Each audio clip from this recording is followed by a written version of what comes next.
Olá, querido estudante, tudo bem com você? Eu sou o professor Adnelson Figueiredo. Na videoaula de hoje falaremos sobre a crise em Portugal.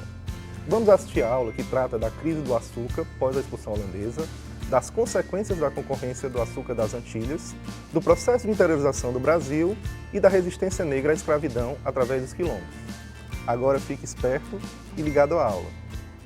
Crise em Portugal, é tarinha. Crise na tarinha portuguesa. Oh, peleja em Portugal. De boa? Consequências da expulsão dos Holanda. Ah, vou botar bem aqui, ó. Holanda.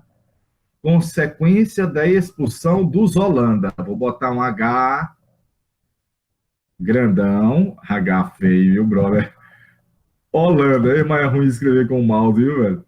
Consequência da expulsão dos Holanda. Ai, Holanda. Você sabe que alguns holandas resolveram ficar no Brasil, né? Daí o meu amigo Chico Buarque de Holanda. Daí os Vanderlei. Van é como se fosse filho lá na Holanda, né? Vanderlei. De boa? Consequências da expulsão holandesa. Tá aqui, ó. Concorrência holandesa nas Antilhas, ou derrota. O lento declínio do negócio do açúcar, ou derrota, né não? Brother, deixa um minutinho na tela, per favore, em italiano. Deixa um minutinho na tela, per favore.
Ok.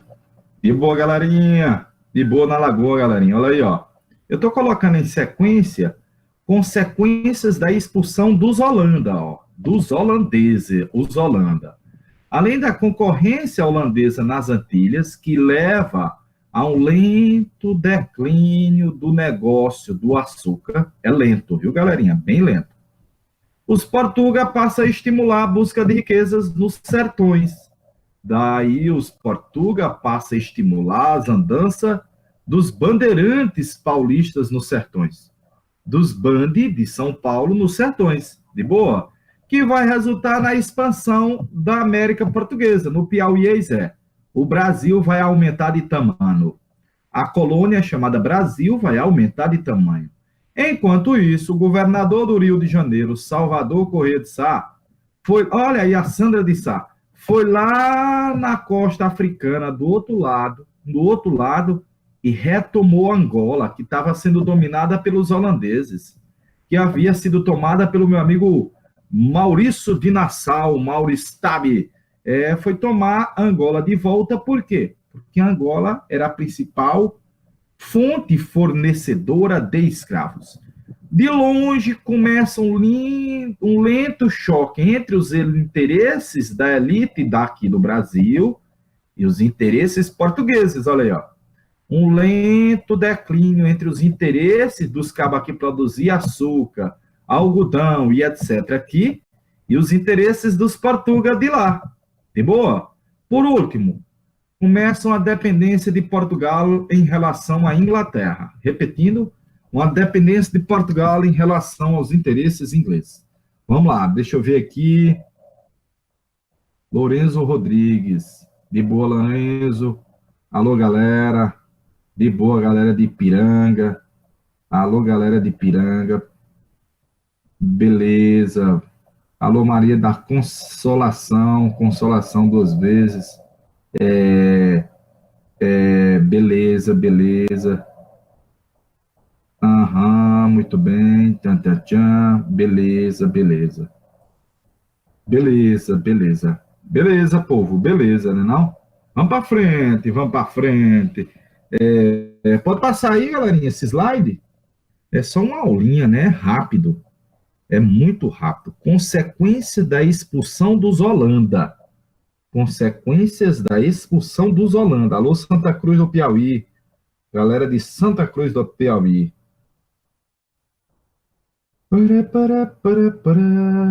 Galera de Santa Cruz. Ana Lívia Gonçalves de Moura. Valeu, Ana Lívia.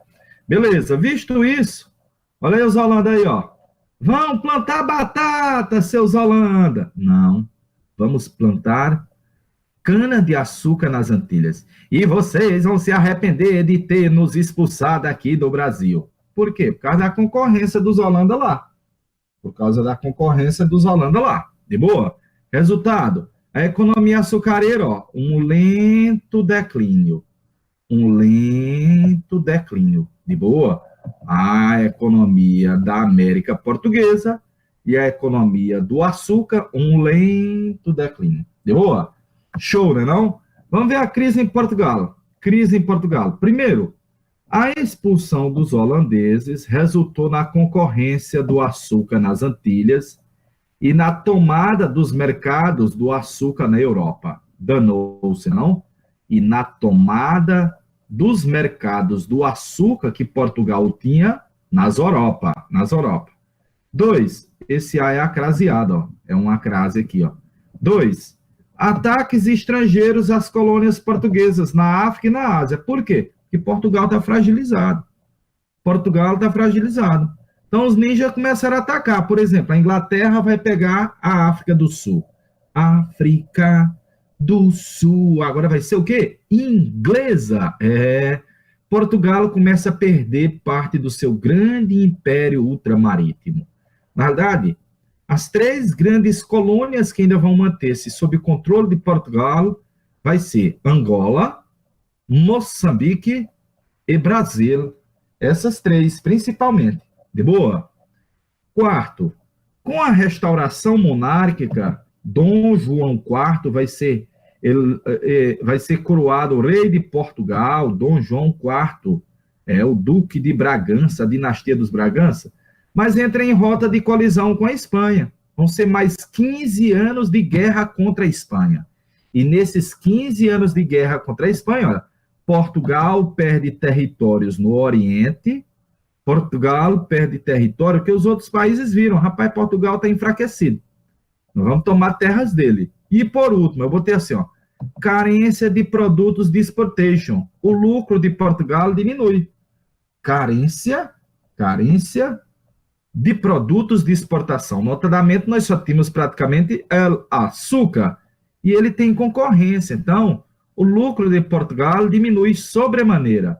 Em 1703, Portugal fez um acordo extremamente negativo para Portugal, chamado Tratado de Panos e Vinhos, o Tratado de Methuen, proposto pelo Lord de Methuen.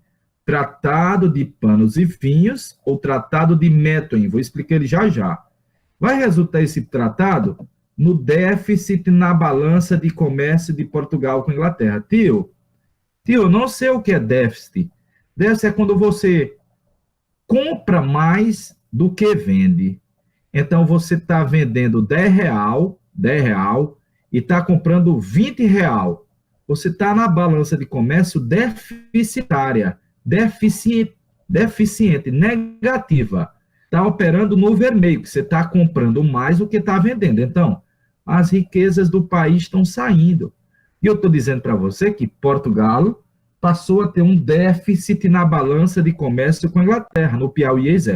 Portugal mais comprava produtos dos ingleses do que os ingleses de Portugal. E aí os portugueses fizeram o que com a gente? Arroxo colonial. Sugar mais riquezas do Brasil. Sugar mais riquezas do Brasil. De boa? Show, né? Não, deixa eu ver aqui o nosso chat. Galerinha tá falando em espanhol, né? Tá falando espanhol. De boa, Lorenzo. De boa, Lorenzo. Beleza. Deixa um minutinho na tela aí, brother. Per favore. Per favore, in italiano. Per favore, in italiano.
Beleza, beleza, beleza. Beleza, galerinha. De boa na lagoa. Beleza, galerinha. De boa na lagoa.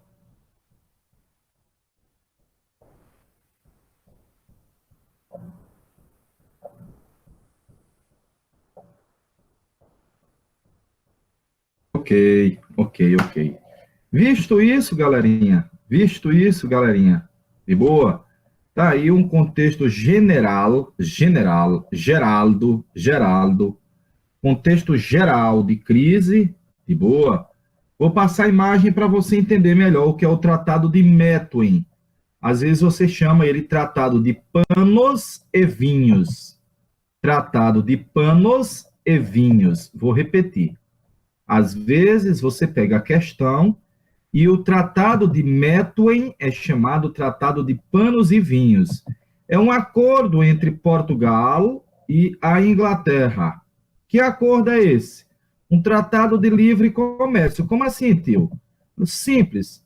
Portugal vai vender vinho para os ingleses e os ingleses vão comprar vinho português sem tributar, sem cobrar impostos. É livre o comércio, é livre de impostos. E Portugal vai comprar da Inglaterra tecidos ingleses, tecidos ingleses, tecidos ingleses sem cobrar impostos. E boa? Então vou botar no piauiês. Vou botar no piauiês, basicamente. Os ingleses tinham suas próprias vinícolas. Os ingleses também produziam vinho e uísque escocês. E os ingleses compravam pouco vinho de Portugal, de boa. Mas, no entanto, entretanto, a Portugal não tinha fábricas de tecidos. Portugal não tinha muitas fábricas de tecidos. Os ingleses tinham muitas. Então, os ingleses vendiam 3x para Portugal e Portugal só conseguia vender para a Inglaterra 1x. Como é que Portugal vai pagar essa diferença? Com impostos cobrados da gente. Com riquezas sugadas da gente. De boa? Com empresa, com impostos sugados da gente. Boa? Resultado? A dependência de Portugal em relação à Inglaterra. É isso que eu quero que você veja. A dependência de Portugal em relação à Inglaterra. De boa? Show, viu? Show. Vou passar nesse contexto de crise, aqui no Brasil, estou trazendo para cá agora. As exportações do açúcar no Nordeste brasileiro continuavam, mas elas estão decadentes. Você já viu como? A coroa portuguesa estimulava a exploração de produtos no interior. Daí, a busca de riquezas no Vale Amazônico. Era chamado Drogas do Sertão. Tio, Drogas do Sertão era maconha, era drogas ilícitas, era cachaça, era fumo. As drogas do sertão, galerinha, eram produtos que eram coletados no Vale Amazônico, produtos coletados no Vale Amazônico, que, evidentemente, tinha um valor comercial na Europa. Naquela época eram resinas, era sabe o quê? Era cacau, era pele de onça. Meu amigo, é um lucro astronômico. É mais ou menos como o açaí hoje, viu? Na Bahia se produzia e vendia cacau, porque na Europa começa a se consumir o chocolate. Na Europa começa a se consumir o chocolate. Mas mesmo assim, eu estou lhe dizendo que a economia na colônia ainda está fraca. Fumo produzido no Brasil era uma moeda de troca na África por escravos. Repetindo. Fumo, tabaco produzido nas terras brasileiras. Você sabe que o fumo é uma planta nativa da América, não é não? Era uma moeda de troca por escravos na África. De boa? Já que não tinha muito din-din aqui, que o país e a colônia estavam meio que em crise, os caras faziam uma espécie de escambo. E aí passava a se produzir algodão e arroz para vender para Portugal. Não para a Inglaterra, mas para Portugal. Não para a Inglaterra. De boa? Aí eu botei assim, ó. Importações de escravos da África, como eu já lhe disse, trocados por fumo. E índios escravizados, principalmente esses escravizados pelos bandeirantes paulistas, era a mão de obra que você tem aqui. Predominante a mão de obra que você tem aqui na terra tupiniquim. Bacana? Os bandes de São Paulo, não tem aquela rede Bandeirantes? Não tem a Toyota Bandeirantes? Os bandeirantes paulistas iam aos sertões à procura de riquezas. Inclusive, como a região de São Paulo, São Vicente, era mais pobre que o Nordeste do açúcar, São Paulo era mais pobre que nós. São Paulo era mais pobre que nós. De boa? Resultava, sabe o quê? Resultava, evidentemente, que os bandeirantes não tinham dinheiro para escravizar negro, para comprar negros escravizados, eles escravizavam os índios no interior, de boa, nos sertões. Eles criaram uma espécie de intimidade com os mares, né? os mares do interior com os sertões nordestinos dos interiores. De boa? Vamos deixar um minutinho ou dois aí para o menino tomar nota, brother? Vamos deixar um minutinho ou dois aí, brother? Por favor.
Tá aí o contexto de que a crise não era só em Portugal. Queira ou não, aqui a terra Tupiniquim, dos índios tupis, a terra Brasilis, também tinha problemas.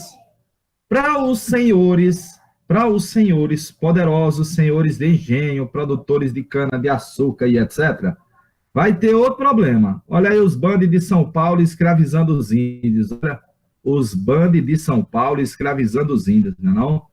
Resistência dos escravos. Formas de resistência dos escravos. Eu acho que, inclusive, eu já explicitei isso aqui para vocês em uma outra aula.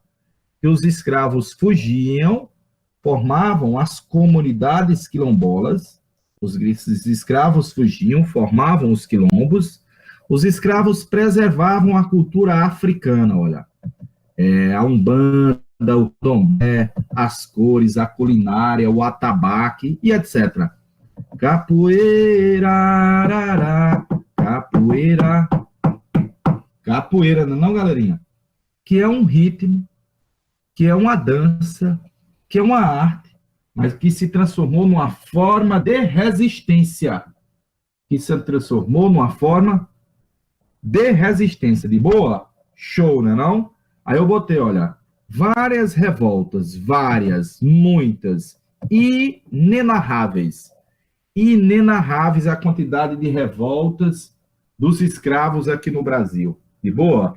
Mas a mais conhecida foi aquela que resultou na formação do Quilombo de Palmares, na Serra da Barriga, nos Alagoas. Quilombo de Palmares, Serra da Barriga, nos Alagoas. Notadamente, galerinha, a figura mais conhecida é Zumbi de Palmares. Zumbi de Palmares. E a organização do Quilombo de Palmares, de certa forma, ameaçou a manutenção da escravidão. Aqui no Brasil, Palmares vai ser como se fosse uma espécie de revolta na Roma Antiga de escravos, né? Espartacus. É como se fosse um Espartacus Tupiniquim, não? Vários palmares, várias comunidades quilombolas, meu amigo, acabaria a escravidão. Olha a ameaça aí aos portugueses, viu? Olha a ameaça aí aos portugueses. De boa? Vamos deixar aí 1 minuto ou 2 na tela, meu rei? Per favore in italiano. Per favore in italiano.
Voltei. E aí, gostou da aula?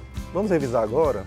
Nós aprendemos sobre os temas referentes à crise de Portugal, o processo de interiorização do Brasil, a crise entre colônia e metrópole, além da resistência à escravidão através dos quilombos.